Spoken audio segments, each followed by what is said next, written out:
This story right here that I'm presenting to you is exactly why I have made the claim that the NYPD is one of the most corrupt departments in America. It is in my top 5. I believe they're number 2 most corrupt police departments in the establishment.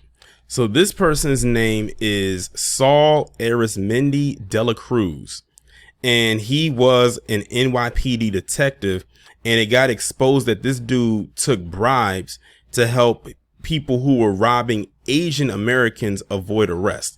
Now, I'm willing to bet that many of the people that he was working with weren't even black, but they'll have you to believe that it's black people out here committing all these quote unquote anti-Asian American crimes, when we keep telling people that is just simply not the case and that there's more to that story.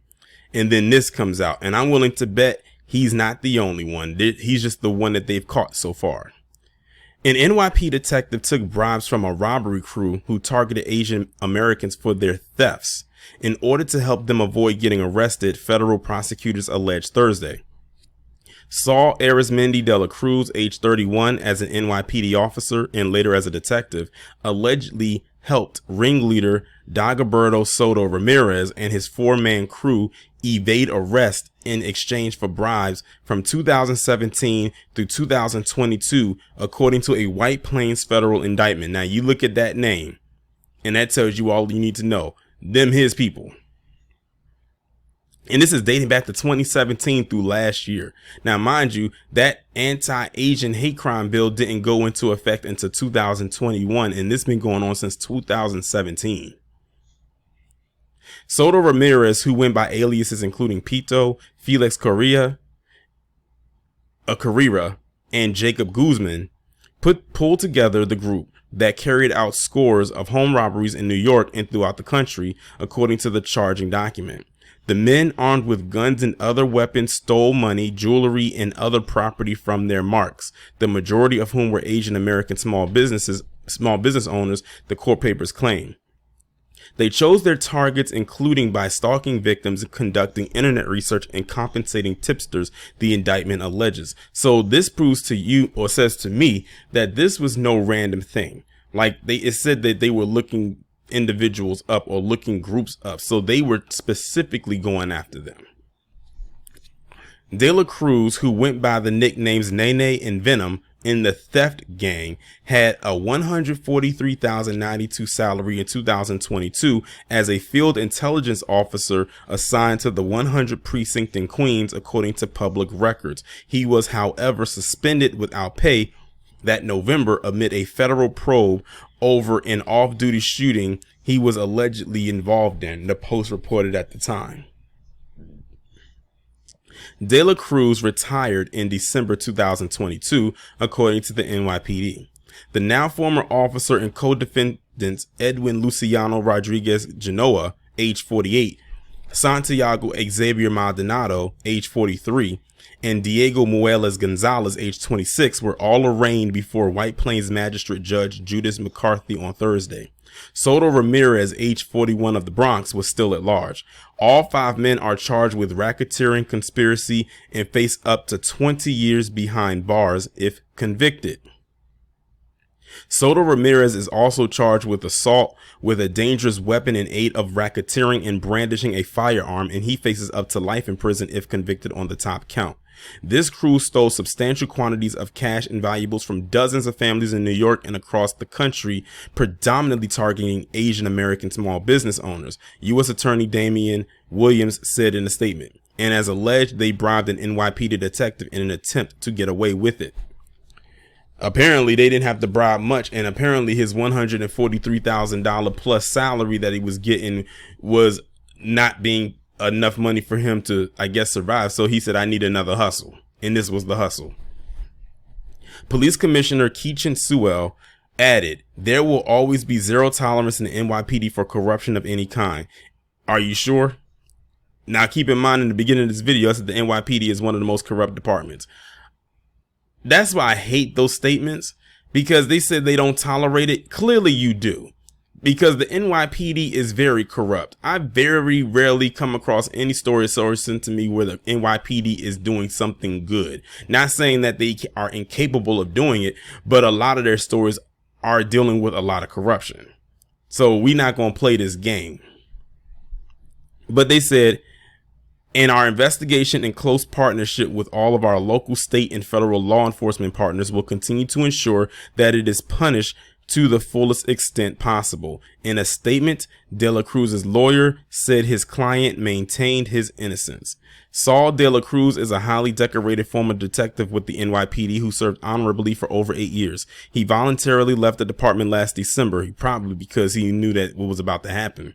Attorney Howard Tanner sold the Post. Saul maintains his innocence, and I look forward to vigorously defending him in this case. I wonder how people feel when they try to defend their so-called innocence and they know they're guilty. I think those are some of the worst people. It's like you are lying to yourself and everyone around you. Stop it.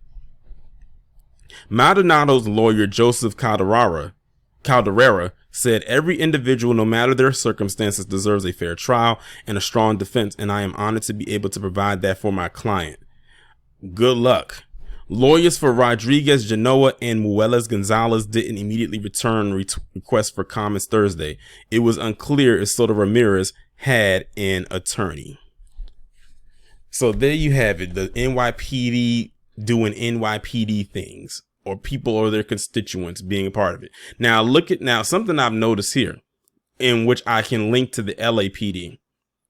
So here you have the NYPD, and a person who has been involved in corruption is a south of the Borderian. When the LAPD is involved in the corruption, a lot of that comes from people who are south of the Borderians as well. Who is being allowed to come into this establishment illegally? The south of the Borderians. And I always tell people, when you come over here, a lot of them bring their bad habits with them. It doesn't leave. Whatever they were doing, wherever it is that they came from, they bring it here. Now, I don't know this circumstance. I don't know if he's first generation born or whatever the case may be. But something just tells me his lineage here doesn't go back that far. I'm going to be quite honest. I'm just going to leave it right there. But yeah, it says they primarily targeted Asian Americans. So now I got to ask the question to the AAPI community. Are you going to condemn this or not? Now, mind you, this article was posted June 8th, 2023. I'm recording it on June 20th, 2023. 2 weeks later. And the reason, and it's not because I was avoiding it, it's because I got it recently. Like, this story was recently sent to me.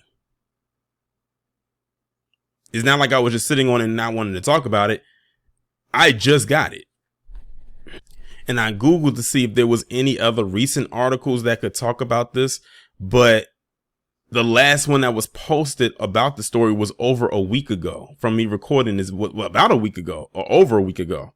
And it's basically reiterating the same thing that I just read. So it's really nothing additional there. But they were real quiet about this. But I'm willing to bet if this was a black man who was doing this, the AAPI would have been all over it. And I find it also very interesting, too, is because around the time that I got sent this article, that active Asian Twitter account that I put on blast a few months ago, they blocked me on Twitter. I kid you not. I didn't even know they had blocked me until I saw someone reply to it and they tagged me or something. And then when I looked, it says this account is that is limited in view or something like that. Whenever that it says that on Twitter, that just means that that account, whoever owns that account, has blocked you. And then, but I was able to see who the account was from because of when the person replied, their name was next to mine. So I clicked on it and sure enough, they blocked me. But if y'all remember, I told y'all about that account, and a lot of people said and believe that that account is ran by a white person. And you know what? I wouldn't be in the least bit surprised if that was the case, considering the stuff that they post on there about us. So they block me so I can't see what they're saying, as if we don't know what it is that they're talking about.